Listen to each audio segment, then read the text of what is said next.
북한 식량 체계 완전히 붕괴됐다는 것입니다. 앞서도 제가 좀 전에 말씀드렸지만 인민들은 지금 아우성 나비귀환에 빠졌고 장마당에 쌀을 살려야 쌀을 살 수가 없다고 합니다. 옥수수던 식량을 살 수가 없는 것이 지금 북한의 현실이라고 합니다. 아까도 쌀값이 3배, 4배, 5배 엄청나게 많이 올랐을 뿐만 아니라 현실적 현물이 없다고 합니다. 생필품도 마찬가지라고 합니다. 장마당에서 쌀을 구하던 북한 주민들, 이제는 그 쌀마저 구할 수가 없는 상황에 빠져 있는데 분노가 폭발하지 않겠습니까, 여러분? 이래도 죽고 저래도 죽는 이런 현실에 있는 북한 주민들의 고통은 그야말로 이루 말할 수 없다고 합니다. 1년 7개월 동안에 사실 북한에 생필품을 대고 쌀을 대주던 사람들이 북한에서 생활하는 중국 사람들이었다고 합니다. 즉 북한 말로는 화교라고 하죠. 북한 내에서 살고 있는 중국 공민을 말합니다. 즉 영주권자를 말합니다. 이 사람들을 화교라고 하는데 이 사람들이 북한에는 약 2만여 명이, 즉 많은 사람들이 중국으로 돌아갔지만 그래도 남아있는 사람들이 약 2만여 명이 있다고 합니다. 그것도 국경연선에 상당히 많이 남아 있습니다. 신우주에 가장 많이 남아 있고 그리고 자강도 강계에 상당히 많은 화교들이 있습니다. 평양시에는 화교 연합 중앙연합회, 즉 화교 중앙연합회라는 것이 조직되어 있고 각 도마다 화교위원회가 조직되어 있습니다. 그래서 김일성 생일이나 김정일 생일 때는 화교위원회에서 돈을 모아서 김정은에게 바친 것도 해마다 있었던 사실입니다. 또 이 사람들은 그 권리를 자기의 이 화교의 위치를 이용해서 즉 활용하여 중국에 한 달에 한 번씩 오갈 수가 있습니다. 중국과 북한이 협정을 맺으면서 친척 방문 협정을 맺으면서 한 달에 한 번 친척 방문을 올 수 있게 협정을 맺었습니다. 그런데 북한, 즉 조선족, 화교들은 그야말로 중국 요건을 가지고 있기 때문에 중국 대사관에 가서 비자를 받고 중국으로 얼마든지 왔다 갔다 할 수 있습니다.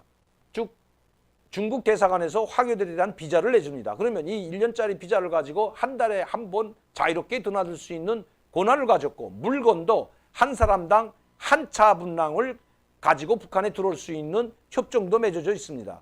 제가 언젠가 여러분들께 말씀드리고 사진도 보여드렸지만 이 화교들은 식구가 4명이라면 즉 성인이 4명이면 한 달에 4번의 4자동차 화물트럭 20톤짜리 4트럭을 한 달에 들여올 수가 있는 것입니다. 오늘은 아버지가 가고 다음 열흘 있다 어머니가 가고 그리고 맏아들이 가고 둘째 아들이 가는 식으로 이렇게 장사를 해왔습니다. 즉 다시 말씀드리면 북한의 장마당에 물건을 대주는 약 80%가 중국 화교들이 중국을 오가면서 중국과 북한을 오가면서 물건을 끌어들여 장마당을 채워놓았던 것도 사실입니다. 여기에는 식량도 있고 생필품도 있고 북한 인민들이 먹고 사는 모든 생활 필수품이 다 들어가 있었던 것입니다. 그런데 이 화교들조차도 이제는 생활고에 시달리고 있다고 합니다. 북한이 북중국경을 1년 7개월 동안 막아놨기 때문에 장사가 끊겼기 때문에 받을 돈도 못 받고 또 물건도 들여오지 못하고 이런 고통이 화교들한테도 있다고 합니다. 그래도 화교들은 돈을 가장 많이 가지고 있고 가장 많이 돈을 북한에서 약 20년 동안 벌었기 때문에 돈 많은 사람들은 수백만 달러씩 가지고 있다는 것이 화교들로부터 온 소식입니다. 그런데 이 화교들도 이제는 1년 7개월 동안 북중국경이 막히면서 막대한 손해를 보고 있다고 합니다. 그래도 이 사람들의 생활은 낫다고 합니다. 왜냐하면 중국에 남아있는 친척들이 물건을 어느 정도 보내줄 수가 있기 때문입니다. 그러나 그것도 공식적인 통로로 물건이 가는 것이 아니라 브로커들을 통한 밀수 형태로 북한으로 물건을 보내줬다고 합니다. 그래서 가격이 더 올랐기 때문에 이렇게 들어온 물건은 소수에 불과하고 이런 물건들, 식량들이 그나마 장마당에 조금 풀렸지만 이번 반사회주의, 비사회주의 그룹화가 조직되어 국경연선을 사찰하고 고멸하면서 숱한 브로커들과 이런 밀수밀매하던 주민들을 모두 체포해서 감옥에 구류시켜 놓기 때문에 감옥에 보냈기 때문에 이것도 끊겼다고 합니다. 그래서 더욱이 북한의 식량난이 가중되고 있다고 합니다. 북한의 식량 체계, 즉 공급 체계가 중앙으로부터 내려오는 공급 체계는 이미 20년 전에 없어져 버렸고, 그것도 중국과 러시아, 동남아시아에서 들어오던 식량 공급 체계, 장마당을 통한 식량 공급 체계가 완전히 붕괴됐다는 것이 북한에서 온 소식입니다. 여러분, 식량을 장마당에서 살 수 없으면 배급도 끊긴 상황에서 어떻게 살아남을 수가 있겠습니까? 지금 그야말로 북한 주민들의 고통은 이루 말할 수 없다고 합니다. 저에게 편지를 보내오고 녹음을 해서 보내온 그 내용이 있는데, 이 내용은 다음 시간에 여러분들께 한번 보여드리도록 하겠습니다.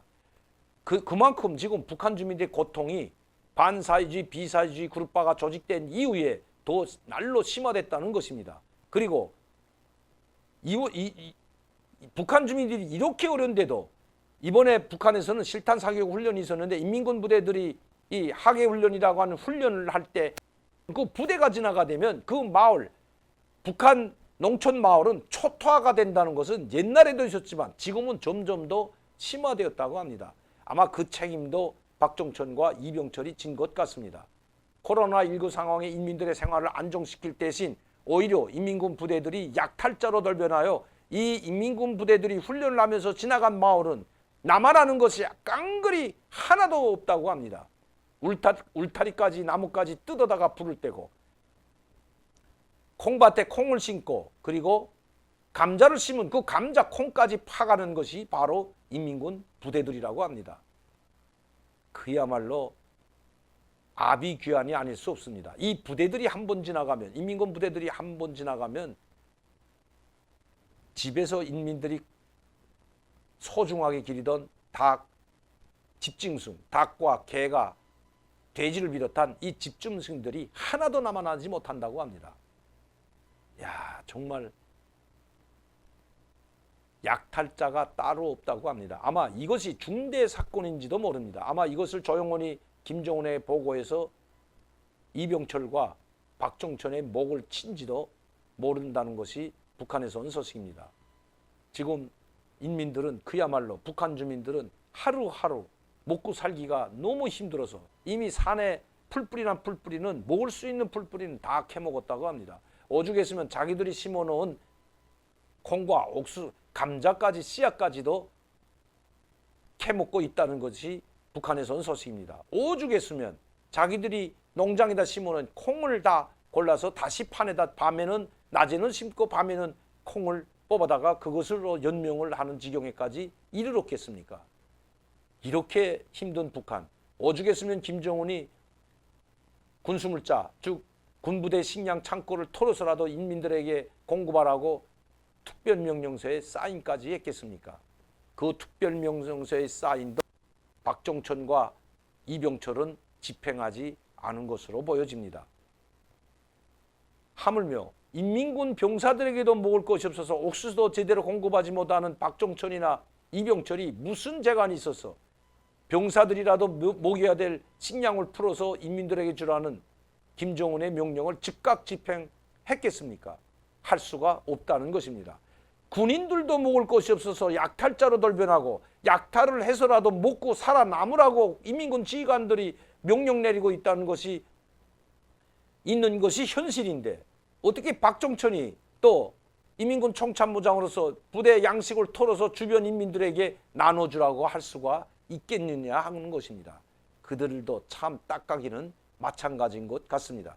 그래도 김정은은 마치도 자기는 인민들을 생각하는데 이런 고위 관료들, 정치국 위원, 정치국 상무위원들이 직무 태만하고 태공하고 태업함으로써 자기의 명령을 지키지 않아 인민들이 고통에 빠지는 것처럼 쇼를 하고 있는 김정은.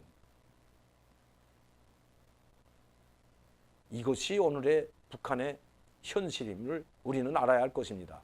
그래서 군사적 도발도 지금 당분간 하지 못하는지도 모릅니다.